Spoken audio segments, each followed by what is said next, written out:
Mutiara Hikmah Official, menyingkap hikmah di balik sunnah.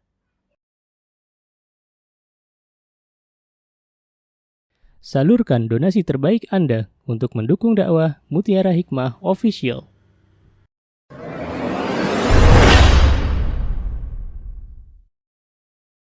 Bismillah, nasta'inu billah. Kita memohon kepada Allah keberkahan dalam majlis kita. Kita mulai membahas kitab adab atau kitab At-Tibyan fi Adab Hamalatil Quran, karya Syekh Abi Zakaria Yahya bin Sharaf An-Nawawi rahimahullahu ta'ala. Qala Imamun Nawawi wa an Mu'adz bin Anas radhiyallahu an anna Rasulullah sallallahu alaihi wasallam qala man qara'a al-Qur'ana wa 'amila biha wa 'amila bima fihi ulbisa walidahu tajan yaumal qiyamah daw'uhu ahsanu min daw'is syamsi fi buyutid dunya fama dhannukum billadhi amila bihada. Rawahu Abu Daud. Ibu-ibu yang saya cintai karena Allah, coba dilihat di sini ada footnote nomor 1.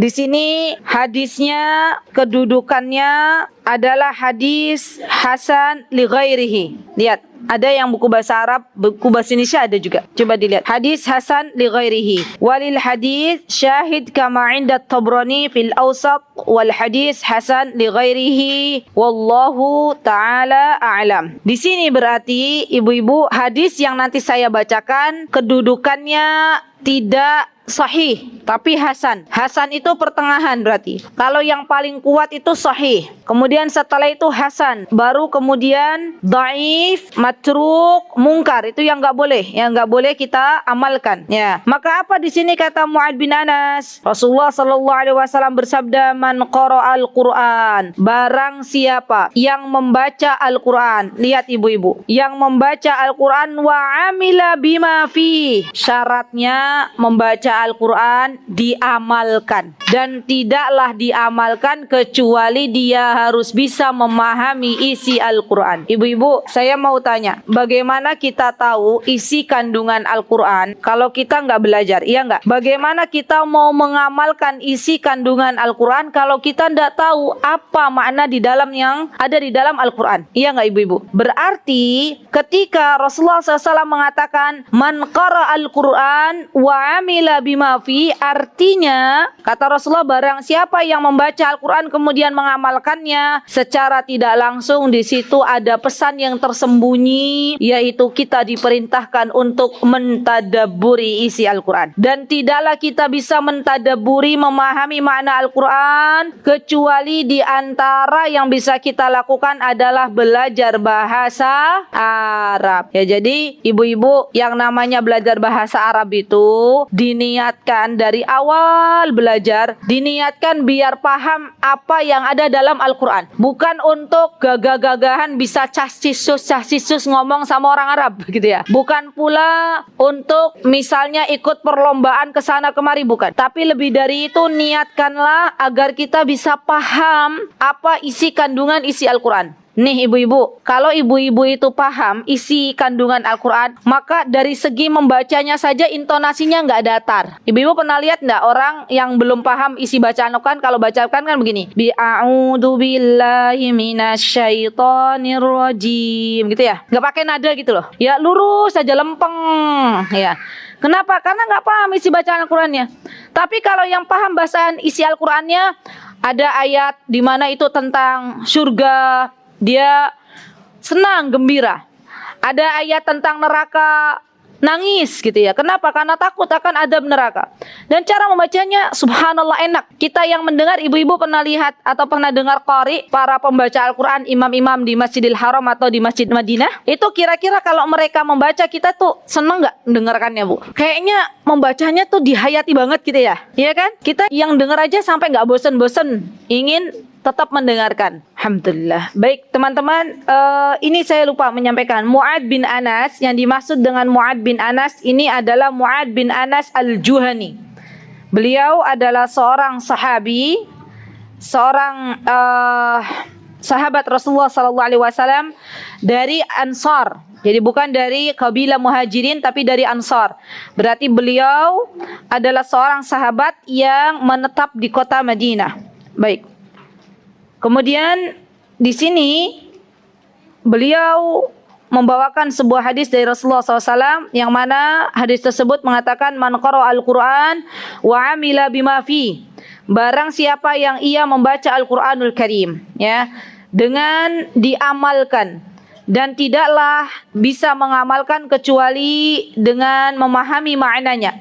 Dan tidaklah kita bisa memahami makna Al-Quran kecuali kita belajar bahasa Arab. Maka saya ajak diri saya dan teman-teman semuanya, jangan pernah lelah untuk belajar bahasa Arab. Karena itu adalah bahasanya penghuni-penghuni surga. Bahasanya Al-Quran. Apa yang ada di dalam Al-Quran itulah panduan untuk kehidupan kita. Ya. Kemudian di sini ulbisa walidahu tajan yaumal qiyamah. Lihat teman-teman. Maka besok siapapun seorang anak yang dia membaca Al-Quran dan juga mengamalkannya, maka orang tuanya akan dipakaikan mahkota pada hari kiamat nanti. Subhanallah, subhanallah. Allahu Akbar. Kemudian mahkotanya tersebut yang mana cahayanya dau'uhu ahsanu min dau'is syamsi fi buyutid dunya. Yang mana mahkota tersebut memancarkan cahaya yang lebih baik daripada cahaya matahari yang ada di rumah-rumah orang-orang ketika di dunia. Subhanallah. Fama dhannukum billadzi amila bihadza. Maka apa yang kalian kira dengan apa-apa yang mereka kerjakan? Maksudnya begini. Jadi ibu-ibu, kandungan hadis ini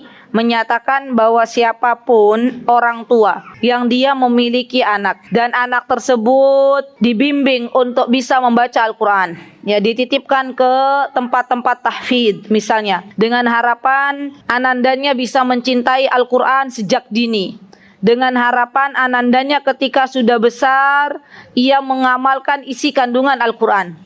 Kalau Allah sudah berikan itu kepada seorang anak, maka orang tuanya yang telah membimbingnya nanti mendapatkan bonus dari Allah Subhanahu wa taala. Apa bonusnya? Besok anaknya memakaikan mahkota untuk kedua orang tuanya. Allahu Akbar, Allahu Akbar. Jadi besok itu ada wisuda. Wisuda yang mana ini adalah wisuda yang terbaik, ya. Kalau di dunia wisudanya dipakaikan toga, dan ketika kita meninggal dunia toganya tidak akan kita bawa meninggal. Tapi subhanallah, ibu-ibu siapa yang tidak mau tidak bangga melihat misalnya ada seorang wisudawan atau wisudawati dari sebuah universitas terbaik di Indonesia telah diwisuda. Ya, kira-kira semuanya seneng nggak? Dan menjadikan ayah ibunya itu jadi terangkat namanya, begitu kan? Misalnya telah diwisuda seorang anak dari bapak fulan, ibu fulana dengan mendapatkan predikat misalnya apa? Kamlat misalnya,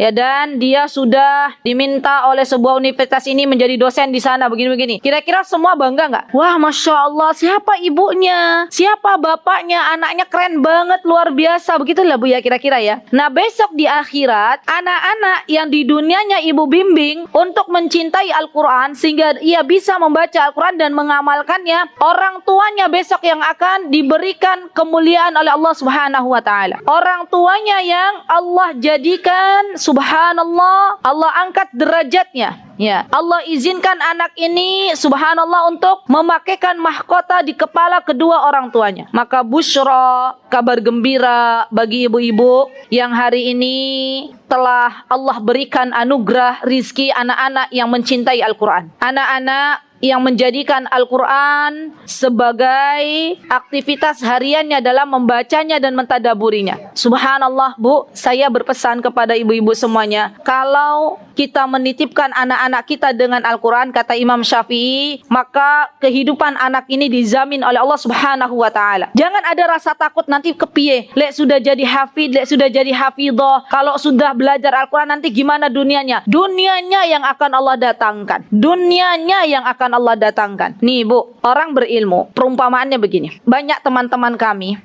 kami yang lulusan dari Timur Tengah itu, ketika sampai di Indonesia, mereka belum mencari kerjaan, sudah banyak yang pesen inden. Nanti di sini ya, sudah diambil oleh beberapa yayasan atau beberapa sekolah, sudah diminta untuk mengajar. Tapi kalau misalnya ilmu dunia, subhanallah, untuk mendapatkan sebuah pekerjaan dia harus melamar ke sana kemari, nggak Bu? Melamar ke sana kemari. Belum lagi nanti bersaing dengan jutaan manusia, begitu ya. Jutaan manusia dan dia baru dapat pekerjaan. Begitulah Allah mengangkat seseorang ketika dia benar-benar memuliakan Al-Quran dan memuliakan Allah Subhanahu wa Ta'ala. Allah datangkan dunianya. Tidak perlu risau dengan dunia. Dan nanti ibu-ibu, seseorang yang sudah dari kecil sudah dibekali dengan Al-Quranul Karim, insya Allah biiznillahi ta'ala dia akan mencapai kesuksesan dunia dan di akhirat. Ya, dunia dan akhiratnya. Banyak, subhanallah, anak-anak yang dari kecil sudah dididik Al-Quranul Karim. Subhanallah, ketika masuk SD dia menjadi juara, masuk SMP jadi juara, masuk SMA jadi juara. Selesai SMA, banyak universitas menawarkan silakan mau masuk kuliah fakultas mana saja. Subhanallah. Ini bukti bahwa Allah memuliakannya di dunia dan di akhirat. Jadi jangan pernah kita takut ibu-ibu kalau kita menitipkan anak-anak kita dalam lembaga-lembaga Al-Quran, kemudian nanti bagaimana hidupnya, sudah itu urusannya Allah, jaminannya Allah yang menjamin. Ya subhanallah. Dan itu di dunia, belum lagi nanti di akhirat. Di akhirat anak-anak yang dia senantiasa cinta dengan Al-Quran, mengamalkan isi Al-Quran, memperhatikan apa yang ada dalam Al-Quran, kemudian dia mengamalkannya, maka besok merekalah yang akan menggandeng tangan kedua orang tuanya ke dalam surganya. Allahu Akbar. Ya Allahu Akbar. Jadi nggak ada ruginya ketika anak-anak kita hari ini kita didik untuk mencintai Al-Quran. Baik, kemudian yang selanjutnya, warawa ad-Darimi bi isnadin an Abdullah bin Mas'ud radhiyallahu anhu qala. Oh iya, sebelumnya saya ingin putri-putri kami biasanya ikut, qadarullah hari ini tidak ikut ya karena ada saudaranya datang, jadi mereka lebih memilih memuliakan tamu ya, tidak apa-apa, alhamdulillah. Kemarin saya dikabarkan oleh putri saya, kata putri saya, beliau punya guru di Mesir. Gurunya itu ibu-ibu dari kecil sudah hafal Al-Quran. Dari usia sebelum balik sudah hafal Al-Quran. Terus sudah mengambil 10 riwayat. Sekarang jadi dokter bedah. Ya. Jadi hafidhah plus dokter, ya Masya Allah. Baru kemarin wisuda dan putri saya senang sekali, kata putri saya, Masya Allah Umi ternyata bisa ya penghafal Quran tuh jadi dokter, bisa nak, ya bisa, biidnillahi ta'ala. Jadi semua itu subhanallah, kalau seseorang sudah dilandasi dengan Al-Quran, maka untuk mencapai kesuksesan dunia itu Allah mudahkan, begitu ya ibu-ibu ya. Jangan dibalik, kadang kita dari kecil anak kita sudah digas, dipush gitu ya, suruh ikut ini, ikut itu, suruh ikut bimbel ini, bimbel itu, subhanallah, sampai mungkin anak kita berat sekali ya, karena setiap hari harus melaksanakan banyak sekali PR ya. Padahal itu semuanya mungkin mereka belum membutuhkannya ya. Terlanjur mereka mencintai hal-hal demikian, untuk menghafal Quran mereka ogah-ogahan. Jadi jangan dibolak balik. Baik. Kemudian di sini dikatakan waruya ad-Darimi bi isnadin an Abdullah bin Mas'ud radhiyallahu anhu qala. Di sini Ad-Darimi ini adalah kunyahnya Abu Muhammad Abdullah bin Abdurrahman. Ya.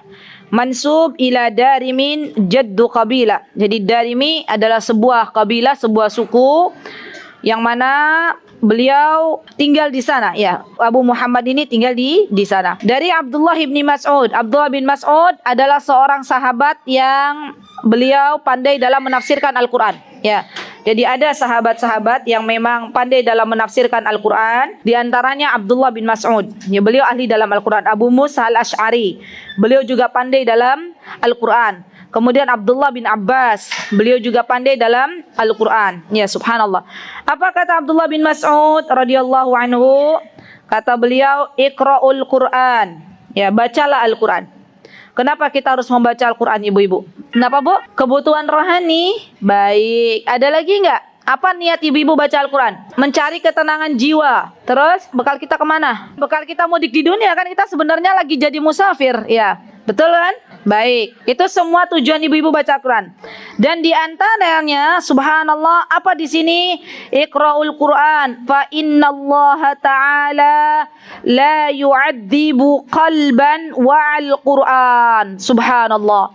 Bacalah Al-Quran karena sesungguhnya Allah tidak akan menyiksa hati seseorang yang ada di dalamnya Al-Quran. Subhanallah. Termasuk yang akan didapat oleh orang-orang yang menjauhi Al-Quran itu sendiri, teman-teman, hatinya tidak pernah tenang, gelisah terus. Tahu nggak gelisah ibu-ibu? Kemerungsung, ya. Dan kita ibu-ibu, kalau kita itu berada dalam posisi gelisah tapi tidak tahu dari mana arahnya, maka tidak ada obat kecuali kita berzikir kepada Allah Subhanahu wa taala. Karena dengan berzikir Allah akan jadikan hati kita tenang, ya. Dengan berzikir, kegelisahan akan dicabut oleh Allah Subhanahu wa taala. Dan subhanallah, terkadang kita itu hidup di dunia lebih banyak mengkhawatirkan sesuatu yang belum terjadi. Iya enggak ibu-ibu? Ini emak-emak banget lah, ya. Emak-emak banget. Anaknya sekolah, mikir nanti kepiye di sekolah. Anaknya mondok, ya Allah, nanti kepiye dia makan, nanti bagaimana nyuci, bagaimana ini, bagaimana itu. Pernah nggak ibu-ibu yang punya anak baru pertama kali mondoin? Ya kan, banyak dipikirkan. Sebenarnya tidak perlu, ya tidak perlu mengkhawatirkan sesuatu yang belum terjadi. Kenapa? Kalau kita yakin bahwa anak kita memiliki Allah Subhanahu wa taala, maka titipkan kepada Allah Subhanahu wa taala dan titipkan kepada Al-Qur'an. Ya, subhanallah. Baik. Wa inna hadzal qur'ana ma'dubatullahi ta'ala. Ya. Di sini kata ma'dubah, sesungguhnya Al-Qur'an ini ma'dubatullahi ta'ala, ada keterangannya dikatakan oleh Abu Ubaid fi Gharibil Hadis. Gharibil Hadis sebuah kitab namanya Gharibul Hadis. Ma'dubah, kata ma'dubah ada dua makna atau ada dua kata. Yuqalu ma'dubah wa ma'dabah. Faman qala ma'dubah arada as-sani' yasna'uhu al-insan fayad'u ilayhi an-nas, wa amma man qala ma'dabah fa innahu yadhhabu bihi ila al-adab yaj'aluhu maf'uliyah min dalik. Baik, di sini dikatakan bahwa orang-orang yang dia bersama Al-Quran, maka Allah akan memberikan kepadanya akhlak yang bagus. Subhanallah. Faman dakhala bihi fahuwa aminun. Dan barang siapa yang dia bersama Al-Quran, lihat ibu-ibu, fahuwa aminun, maksudnya dia aman, dapatkan jaminan dari Allah Subhanahu wa taala. Sudah tidak ada yang diresahkan. Ibu-ibu memondokkan anak, niatnya agar anak-anaknya bisa menghafal Al-Quran, bagus, ya. Maka apa yang perlu digelisahkan? Tidak usah kita mengkhawatirkan sesuatu, nanti bagaimana anak ini di pondok, nanti bagaimana, sudah itu urusannya Allah Subhanahu wa taala. Dia sudah dijamin oleh Allah Subhanahu wa taala. Bu, saya mau nanya jujur, kalau ibu nitipin anak ke pondok, yang paling gelisah itu kita emak-emak atau bapak-bapak? Kenapa? Takut? Apa yang ditakutkan? Sekarang jujur, apa yang ditakutkan? Coba di sini yang punya anak di pondok, acungkan tangan. Masya Allah. Apa yang ditakutkan? Jadi saya berpesan kepada ibu-ibu yang mau mesantrenkan anak, yang mau menitipkan anak untuk belajar Al-Quran, mulai manage hati kita. Tata lagi hati kita. Untuk apa sebenarnya kita titipkan anak-anak kita di sebuah pondok pesantren atau lembaga untuk belajar Al-Quran? Kita niatkan untuk dia bisa menjadi lebih baik lagi, ya kan? Agar besok bermanfaat untuk Islam. Dan ini niat kita. Dan Allah Subhanahu wa taala Maha mengetahui apa yang tersembunyi di dalam dada-dada kita. Maka minta kekuatan dari Allah dan katakan, wahai Rabbku, saya insya Allah ridha ketika harus berpisah dengan anakku sementara waktu. Ya, saya teringat ibu-ibu, alhamdulillah wa syukurulillah, ibu saya diberikan anak satu-satunya, saya tunggal, ya. Dan itu sudah tunggal, kemudian usia sanawiyah itu saya sudah dipondokkan. Ibu saya diberi kekuatan oleh Allah, alhamdulillah. Malah yang mencibir, ya berkata yang tidak baik itu tetangga-tetangganya. Punya anak satu, ada ya dititipin gitu ya. Iku apa ora sayang gitu ya. Intinya gitulah ya. Itu kok bisa sampai dipondokin padahal anak mumunge gitu. Mumunge itu satu-satunya gitu ya. Kata ibu saya, "Lah terus bagaimana? Saya nggak bisa ngajarin anak saya." Ya sudah, bismillah, saya titipkan di pondok pesantren. Bu, kalau seorang ibu itu sudah prinsipnya sudah kuat, maka anaknya pun tenang. Di pondok itu tenang. Dan yang namanya anak-anak itu ada ikatan batin sama ibunya. Ya, saya sering menemui kasus di tempat kami di sekolah Am-Tahfiz Unggulan itu yang mana anaknya rewel pas ketemu sama wali muridnya juga khawatir. Sama. Tapi ibu-ibu yang dia menitipkan anak, jangan jauh-jauh di pondok. Ibu-ibu nitipin aja anak sekolah pertama bagi anak-anak gitu ya, anak-anak TK misalnya. Ibu-ibu lepaskan, bismillah ya Rabb, saya titipkan anak ini di sekolah ini. Kemudian saya akan sudah selesai, saya akan pulang. Ibu berdoa, ibu sholat duha di rumah, insya Allah anaknya tenang. Ya, biidnillahi ta'ala. Tapi kalau sebaliknya ibu-ibu, ya ibunya khawatir, ibunya takut dengan sesuatu yang tidak ada yang perlu ditakuti sejatinya, maka anaknya pun akan rewel di tempat ia belajar. Begitu ya. Jadi subhanallah, jangan pernah ada rasa takut karena sesungguhnya Allah yang akan menjamin anak-anak kita yang belajar. Wa man ahabbul Qur'an falyabsyur. Di sini dikatakan bahwa siapa yang belajar Al-Qur'an maka dia akan diberikan kabar gembira oleh Allah Subhanahu wa taala. Baik, wa an Abdul Hamid Al-Hammani qala sa'altu Sufyan Ats-Tsauri 'anil rajuli yaghzu ahabbu ilaika aw yaqra'ul Qur'an. Baik, ada seseorang yang bernama Abdul Hamid Al-Hammani, beliau bertanya kepada Sufyan Ats-Tsauri. Ibu-ibu kenal sama Sufyan Ats-Tsauri enggak? Hah? Atau baru pertama dengar namanya? Baik, Sufyan Ats-Tsauri ini seorang tabi'in. Tulis, karena ini baru pertama ibu-ibu dengar kan? Ya, Sufyan Ats-Tsauri seorang tabi'in yang mana beliau memiliki banyak keutamaan. Sepertinya saya punya catatan Sufyan Ats-Tsauri sebentar. Sufyan Ats-Tsauri. Beliau Sufyan Ats-Tsauri itu berasal dari Basrah. Basrah itu di Irak. Basrah. Basrah itu di mana, Bu? Ya, bukan di Yogyakarta ya. Baik. Beliau nama lengkapnya Sufyan bin Sa'id bin Masruq bin Habib Ats-Tsauri. Beliau memiliki banyak keutamaan, di antaranya beliau adalah seorang yang benar-benar menjaga niat beliau. Ya subhanallah, mengikhlaskan niat beliau dalam segala perkara ibadah beliau. Beliau termasuk orang yang zuhud. Beliau termasuk orang yang wara'. Wara' itu berhati-hati, subhanallah. Dan beliau termasuk ahli fikih, subhanallah. Dan beliau juga Imam Sufyan Ats-Tsauri ini ilmunya hampir setara dengan Imam Syafi'i, Imam Ahmad, Imam Abu Hanifah dan Imam Malik bin Anas. Ya. Hanya imam 4 mazhab ini lebih terkenal. Padahal dari segi keilmuan itu sama. Sufyan Ats-Tsauri dengan imam 4 mazhab itu sama, subhanallah. Dari segi keilmuan fikih, mereka semuanya adalah orang-orang yang berilmu, subhanallah. Dan karya-karya beliau, ya banyak sekali. Di antara karya beliau yang terkenal adalah Al-Jami'us Shaghir. Ya, karyanya Sufyan Ats-Tsauri. Dan beliau adalah seorang yang sunni. Sunni itu orang yang berpegang teguh dengan Al-Quran dan sunnah, hadis-hadis sahih Nabi kita Muhammad sallallahu alaihi wasallam. Yang paling keren lagi dari Sufyan Ats-Tsauri itu bukan Sufyan Ats-Tsaurinya, tapi ibunya. Ibunya Sufyan Ats-Tsauri. Nah ini nih, the power of emak-emak. Ya. Ibunya Sufyan Ats-Tsauri itu kerjaannya dulu ibu-ibu memintal benang. Ya, memintal benang, tahu mintal benang? Beresin benang.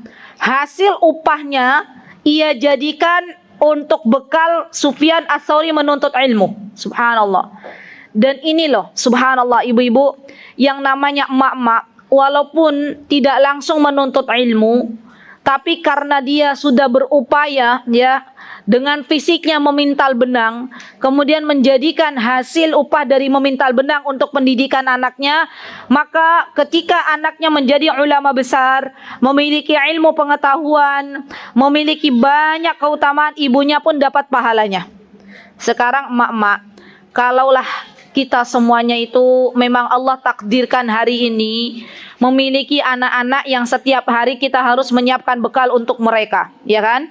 Terkadang ada ibu-ibu yang the power itu yang harus menjemput, antar jemput anak-anak. Saya pernah berjumpa dengan seorang ibu punya anak 4, ya. Semuanya diantar oleh ibunya, sekolahnya beda-beda. Ya itu kan Masya Allah. Belum lagi kalau hujan deras gitu kan. Itu Masya Allah. Itu sebuah perjuangan. Maka busyra, kabar gembira. Kita bayangkan kalau anak-anak kita besok jadi ulama, ya. Maka setiap kali apa yang mereka ucapkan, apa yang mereka ajarkan kita, emak-emaknya dapat pahalanya. Ya.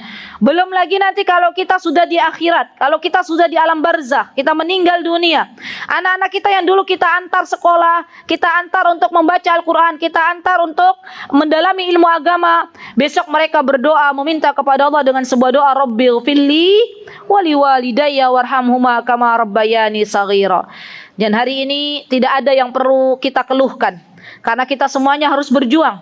Dan anak-anak kita itu ada masanya. Anak-anak kita ada masanya, mereka sudah selesai menuntaskan menuntaskan belajarnya dan akan berpindah ke tempat yang lain. Begitu kan ibu-ibu? Saya pernah cerita nggak di sini? Dulu suami saya waktu mengantarkan anak-anak kami belajar Al-Quran itu di sebuah tempat di daerah Jogja, tapi Jogjanya Jogja Barat. Sekalinya belajar dari tempat kami kalau naik roda kendaraan 4 itu bolak-balik memakan waktu 1,5 jam. 1,5 jam, bahkan lebih kalau lagi macet, ya. Dan saya waktu itu kasihan, malam-malam kita ngobrol, saya sama suami ngobrol, saya bilang, suamiku, kalau mau biar anak-anak kita pindahkan aja di sini, di rumah atau di tempat yang terdekat dari rumah kita untuk belajar Al-Quran. Takutnya nanti suamiku capek antar jemputnya. Apa kata suami saya? Biarkan istriku, ya saya nikmat kok menjalani ini. Toh nanti juga anak-anak cuman sebentar belajar di sana. Mereka akan besar, mereka akan sudah tidak lagi perlu menghabiskan waktu banyak gitu ya. Dan Masya Allah biidnillahi ta'ala, Masya Allah tabarakar rahman, itu hanya beberapa tahun saja. Setelah itu anak-anak sudah tumbuh dewasa dan belajarnya Al-Qurannya di rumah dengan para syekho dari Timur Tengah. Ya, dan suami saya berkata kepada saya, lihat istriku, ya, dulu perjuangan kita antar jemput anak-anak yang jauh, di sana kita pilihkan yang terbaik, sekolah yang terbaik, pendidikan yang terbaik, lembaga yang terbaik. Sekarang kita menikmati hasilnya. Anak-anak di rumah belajar langsung dari para syekho dan sudah kita nggak keluar lagi. Subhanallah. Jadi ibu-ibu, ini pelajaran untuk kita semuanya.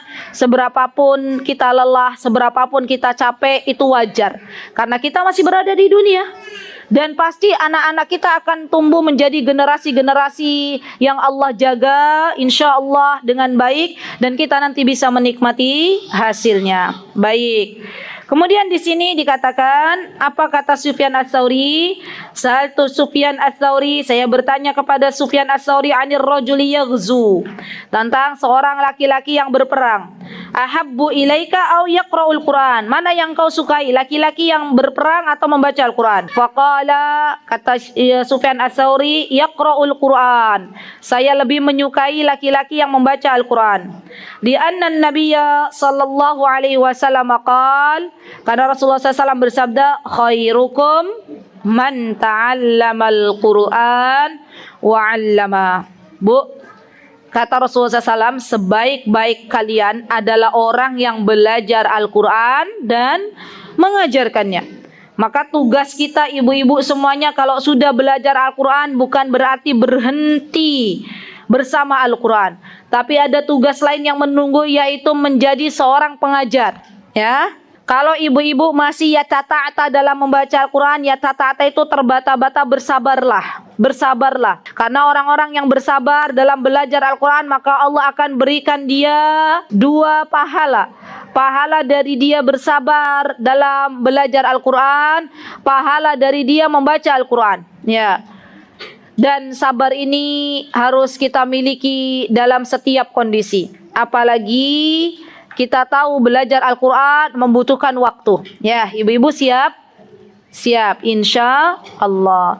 Baik, kemudian di sini kita masuk bab yang baru. Apa yang disebutkan oleh Imam An-Nawawi, Al-Babus Tsani, bab yang kedua, fi tarjihil qiraati wal qari' ala ghairihima.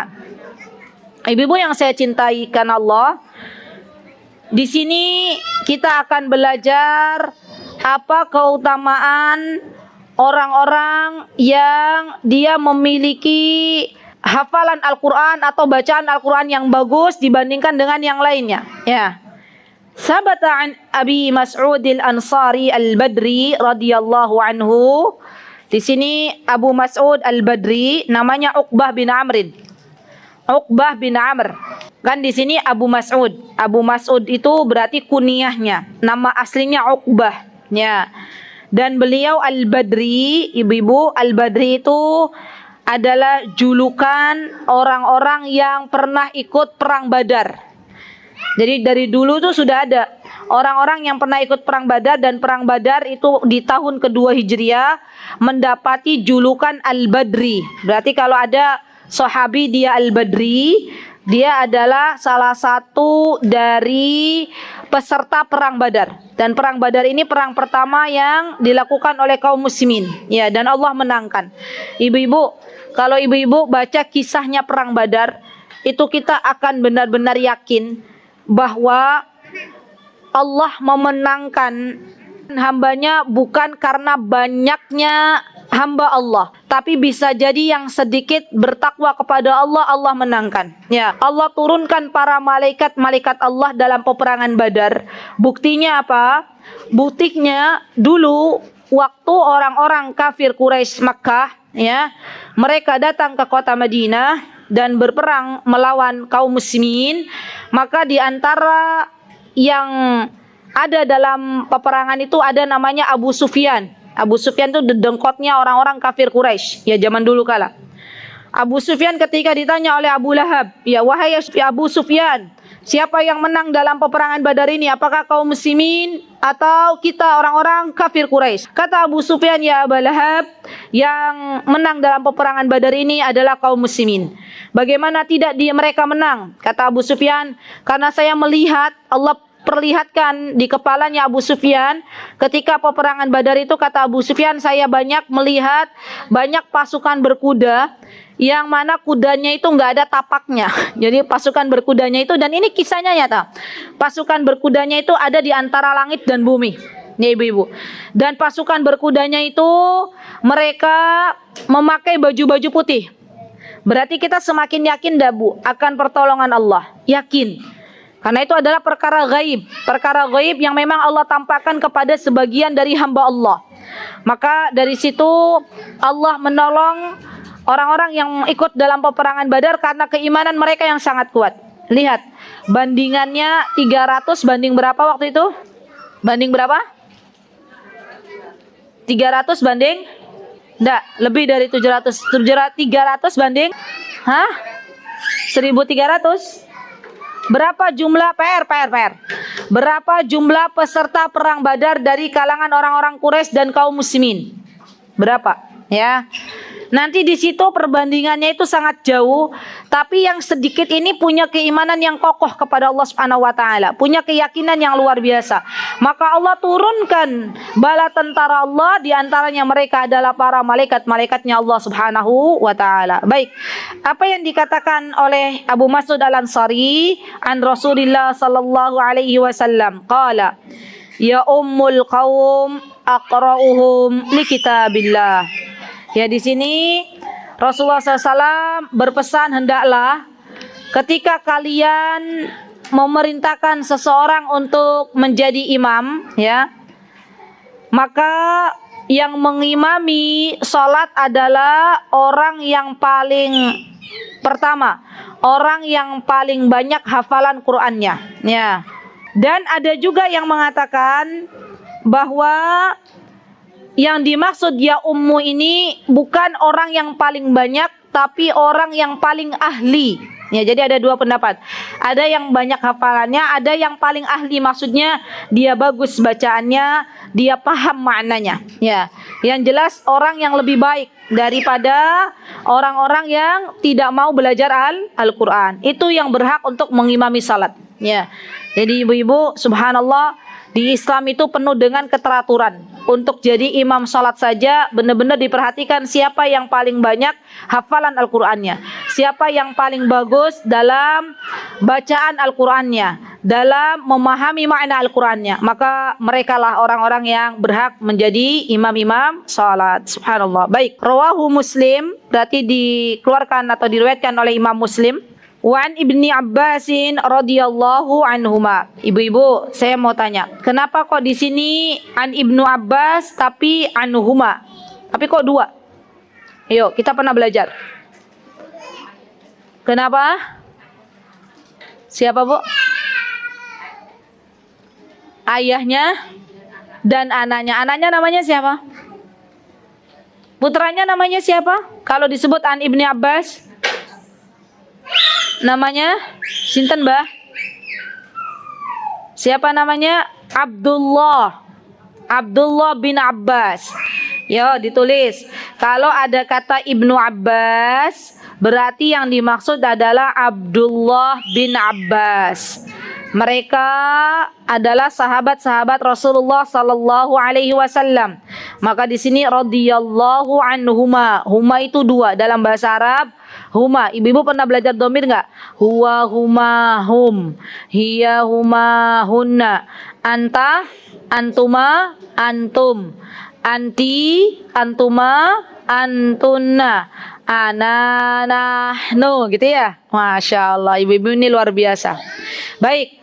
Jadi yang dimaksud di sini anhuma kembalinya kepada Abdullah dan kepada Abbas. Dua-duanya familinya Rasulullah sallallahu alaihi wasallam, keluarganya Rasulullah sallallahu alaihi wasallam. Abbas pamannya Rasulullah, Abdullah sepupunya Rasulullah sallallahu alaihi wasallam. Jadi dua-duanya adalah keluarga besar Rasulullah sallallahu alaihi wasallam. Dan dua-duanya memiliki keutamaan. Abbas punya keutamaan sendiri, Abdullah punya keutamaan sendiri. Ibu-ibu, siapa ibunya Abdullah bin Abbas? Yo, ini teka-teki ada hadiah nggak? Nggak ada hadiah hari ini ya? Panitianya lupa ya. Biasanya banyak hadiah di Jogokarian, tidak apa-apa. Baik, siapa ibunya Abdullah bin Abbas? Hah? Ada? Ya, siap-siap yang bisa jawab dapat hadiah. Kan di sini Abdullah bin Abbas, siapa ibunya? Mesti biasanya di balik laki-laki hebat itu ada wanita hebat. Ya, siapa, Bu? Siapa yang bisa jawab? Lah, acungkan tangan. Acungkan tangan. Lubabah bin Haris, atau terkenalnya betul Lubabah bin Haris, atau terkenal dengan Ummul Fadl. Masya Allah, barakallahu fiik. Dapat hadiah ini Mbak yang pojok kanan. Ibu-ibu, ini apa namanya? Insya Allah sebagai wacana bagi kita, ilmu bagi kita. Jadi Abdullah bin Abbas ini putra dari Lubabah Al-Kubra. Terkenalnya dengan Lubabah. Lubabah Al-Kubra itu Lubabah bintul Haris, betul. Dan beliau punya, subhanallah, kunyah namanya Ummul Fadl. Dan Ummul Fadl ini, Lubabah Al-Kubra ini punya banyak keutamaan. Ya, ibu-ibu boleh nanti lihat di YouTube channel Mutiara Hikmah Official. Di situ saya sudah menjelaskan siapa Lubabah Al-Kubra. Dan Lubabah Al-Kubra punya ibu dari Harras, yang mana ibunya ini punya menantu-menantu yang keren. Menantunya itu luar biasa. Ya, siapa menantunya? Ibunya Lubabah, berarti siapanya Abdullah bin Abbas? Neneknya, ya kan? Ibunya Lubabah, berarti siapanya Abdullah bin Abbas? Neneknya kan? Neneknya Abdullah bin Abbas ini punya menantu keren-keren banget. Ya, karena Lubabah ini punya saudara 3, semuanya itu perempuan. Yang pertama tadi Lubabah dinikahi oleh Abbas, yang kedua Maimunah. Ibu-ibu dengar, Maimunah bintul Harith, istrinya Rasulullah sallallahu alaihi wasallam, ibunda kita orang-orang beriman. Maimunah bintul Harith dinikahi oleh Rasulullah sallallahu alaihi wasallam. Berarti menantu yang kedua siapa? Menantu neneknya Abdullah bin Abbas, Rasulullah sallallahu alaihi wasallam. Yang ketiga, beliau punya anak namanya Salma. Ya, Salma ini dinikahi oleh Hamzah. Hamzah itu berarti pamannya Rasulullah sallallahu alaihi wasallam. Hamzah bin Abdul Muttalib. Ini keren dah Bu Hamzah, Bu? Keren. Keutamaannya apa Hamzah? Ya, meninggal syuhada Uhud. Yang keempat, neneknya Abdullah bin Abbas, saudara-saudara ibunya ada yang bernama Asma. Pernah dengar Asma? Asma istrinya Abu Bakar As-Siddiq. Abu Bakar As-Siddiq itu punya empat istri. 1 Qutailah, 2 Asma binti Umais, 3 Ummu Rumman, ketiga Ummu Habibah. Ya, ibu-ibu paling taunya Ummu Rumman ya. Ummu Rumman itu ibunya Ibunda Aisyah radhiyallahu anha. Kalau Qutailah ibunya Asma binti Abu Bakar. Kemudian kalau Asma binti Umais punya anak namanya Muhammad binti Abu Bakar. Jadi Asma di sini, ibu-ibu, Asma yang dimaksud di sini adalah Asma istrinya Abu Bakar, bukan anaknya Abu Bakar. Karena namanya sama. Ini loh yang mau saya terangkan. Abu Bakar itu punya istrinya beliau di antara istrinya namanya Asma, ya kan? Nah, Asma ini nanti punya anak namanya Muhammad, maka ada Muhammad bin Abu Bakar. Kemudian Abu Bakar punya istri namanya Ummu Qutailah. Qutailah punya anak namanya Asma. Berarti Asma ini beda sama Asma ini. Iya enggak? Beda orang. Yang satu lebih sepuh, yang satu muda, ya kan? Ini anaknya, ini ibu tirinya. Iya enggak? Beda generasi. Lah yang ibu-ibu kenal selama ini adalah Asma ini. Asma yang dijuluki Dzatun Niqatain, 2 ikat pinggang. Ini Asma ini. Tapi sebenarnya Asma anaknya Qutailah dari Abu Bakar. Tapi sebenarnya Masya Allah ada Asma namanya Asma binti Umais. Ya, insya Allah sudah paham ya ibu-ibu ya. Alhamdulillah. Baik, ibu-ibu, kenapa kita itu belajar sirah? Pentingnya belajar sirah, pentingnya belajar generasi para sahabat, para sahabiah, karena banyak di antara nama mereka sama tapi beda generasi. Ya, beda generasi. Contoh misalnya, contoh yang kita kenal, ada Zainab. Zainab itu ada putrinya Rasulullah SAW namanya Zainab. Ya, ada istrinya Rasulullah SAW namanya Zainab. Bahkan istrinya Rasulullah SAW 2 yang namanya Zainab. Ada Zainab binti Huzaimah, ada Zainab binti Jahash. Ya enggak? Putrinya Rasulullah namanya Zainab. Ya. Kemudian nanti ada Fatimah, putrinya Rasulullah. Ibu tahu Fatimah? Tahu. Punya anak namanya Zainab. Anaknya Fatimah itu ada 4. Ada Hasan, ada Husain, ada Zainab, ada Abdullah. Ya. Jadi itu Zainab 3 generasi. Istrinya Rasulullah generasi pertama, putrinya Rasulullah generasi kedua, cucunya Rasulullah generasi ketiga. Namanya sama Zainab. Ya. Masya Allah ya. Jadi bingung Zainab siapa gitu ya. Yang satu Zainab Huzaimah, yang satu Zainab binti Rasulullah, yang satu Zainab bin Ali radhiyallahu anhu. Ya, sedikit lagi. Ibu-ibu tolong perhatikan lagi atibiannya. Kanal qurra ashaba majlis Umar radhiyallahu anhu wa musyawaratihi kuhu la kanu au syubbanan. Rawahul Bukhari fi sahihi. Nih ibu-ibu, qurra itu adalah orang-orang yang pandai dalam ahli Al-Quran. Dalam Al-Quran. Kanal qurra ashabu majlis Umar. Jadi dulu Umar itu, ibu-ibu, siapa yang tahu Umar bin Khattab? Amirul Mukminin. Ya, bukan hanya sahabat tapi Amirul Mukminin. Pemimpinnya orang-orang beriman. Ya, Umar bin Khattab. Umar bin Khattab dulu ketika beliau menjadi seorang pemimpin, ya, ketika beliau memimpin kaum muslimin, beliau itu punya ahlu syura. Punya ahlu syura tuh orang-orang yang diajak bicara untuk bermusyawarah gitu loh. Ajudan gitu ya, pembisiknya Umar. Nah, Umar punya ahlu syura, mereka itu orang-orang qurra, orang-orang yang ahli dalam Al-Quran. Subhanallah. Jadi ulama-ulamanya itu ulama-ulama ahlul Quran. Subhanallah. Dan mereka, kata Ibnu Abbas, ahlul Qurannya itu ada yang syubbanan, ada yang senior, ada yang junior. Jadi semua para ahli Quran zaman dahulu kala di zamannya Umar bin Khattab, mereka adalah pilihan-pilihan terbaik yang Umar pilih untuk mendampingi Umar dalam masa kepemimpinan Umar. Apa yang terjadi, Bu? Kalau seorang pemimpin, ya, orang-orang yang di sekelilingnya itu para ulama, orang-orang baik, orang-orang berilmu, kira-kira apa yang terjadi? Akan ada kepemimpinan yang adil. Maka kita kalau baca kisahnya Umar bin Khattab, tidak ada satupun yang miskin kecuali Umar mendatangi dan memberikan makan untuk mereka. Ya enggak? Kenapa demikian? Karena memang yang ada di sekelilingnya Umar itu orang-orang bagus. Ya, subhanallah. Orang-orang para ahli Quran. Umar kalau mau macam-macam, mau neko-neko, ya pasti dapat nasihat dari mereka. Ya, enggak heran kalau Umar bin Khattab ini subhanallah saking takutnya dengan sebuah jabatan, beliau berkeliling di malam hari ronda. Ya, mencari siapa dari penduduknya yang miskin. Sampai suatu hari ada ibu-ibu yang kala itu mereka memasaknya batu. Ya, di zamannya siapa itu? Zamannya Umar. Umar datang bertanya. Umar tidak memakai baju-baju seperti baju apa? Kalau biasanya pemimpin zaman sekarang itu ya pakai baju kepresidenan lah ya. Umar pakai baju biasa. Umar tanya, "Kenapa kamu masaknya batu?" Kata ibu itu bilang gini, "Ini gara-gara Umar."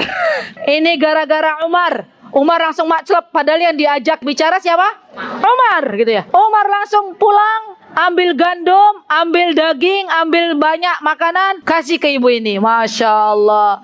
Bu, jangan pernah berputus asa, berdoa dan berharap, apalagi di hari Jumat, agar Allah mengaruniakan kita pemimpin-pemimpin yang baik. Dan kalau kita pengen punya pemimpin yang baik, maka apa kata Rasulullah SAW? Kita rakyatnya juga harus baik dulu. Ya, kaidahnya rakyat baik, Allah kasih pemimpin yang baik. Udah, itu kaidah ya. Baik. Kemudian wasayati fil babi ba'da hada ahadits tadullu fi hadzal bab. Jadi kita hari ini selesai bab kedua. Ya, bab ketiga insyaallah next pertemuan yang akan datang. Wa'lam, dan ketahuilah annal madhhab al mukhtar alladhi alaihi man yu'tamadu alaihi minal ulama. Ketahuilah bahwa madhab yang dipilih oleh para ulama, anna qira'atul Qur'an afdal minat tasbihi wat tahlili wa ghairihima minal adhkar. Lihat teman-teman, ini kaidah. Membaca Al-Quran, kata para ulama, lebih utama daripada membaca tasbih. Tasbih itu bacaan subhanallah, subhanallah, subhanallah. Wat tahlil, tahlil itu bacaan la ilaha illallah. Wa ghairihima minal adhkar, dan yang lainnya dari zikir-zikir yang ada. Wa qad tadaharatil adillatu ala dzalik, dan sudah ada dalil-dalil yang menjelaskan tentang ini. Jadi sebaik-baik zikir kata para ulama adalah dengan membaca Al-Quran. Bu, ibu-ibu yang saat ini masih berjuang menghafal Quran, kalau mau baca Al-Quran karena belum hafal Al-Qurannya, ibu-ibu harus cari dulu Al-Qurannya. Harus cari Al-Qurannya, kemudian ibu-ibu buka.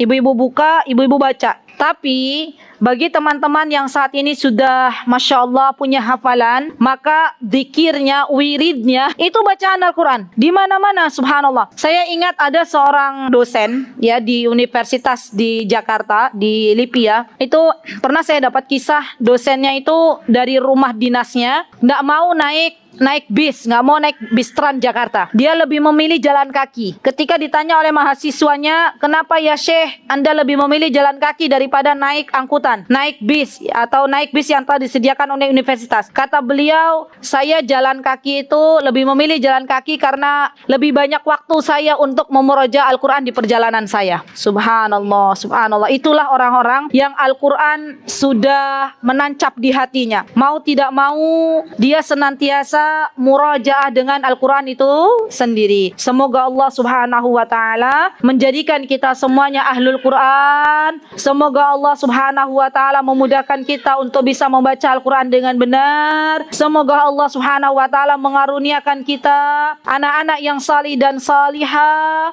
yang kelak bisa menggandeng tangan kita ke dalam syurganya, dan semoga Allah Subhanahu wa taala mewafatkan kita dalam keadaan husnul khatimah. Amin. Allahumma amin. Itu yang bisa saya sampaikan dalam kesempatan yang berbahagia ini. Jikalau ada kebenaran datangnya dari Allah Subhanahu wa taala, jikalau ada kesalahan datangnya dari saya pribadi, saya mohon maaf yang sebesar-besarnya. Aqulu qouli hadza wa astaghfirullah li wa lakum wa akhiru da'wana alhamdulillahi rabbil alamin. Assalamualaikum warahmatullahi wabarakatuh. Mutiara Hikmah Official, menyingkap hikmah di balik sunnah.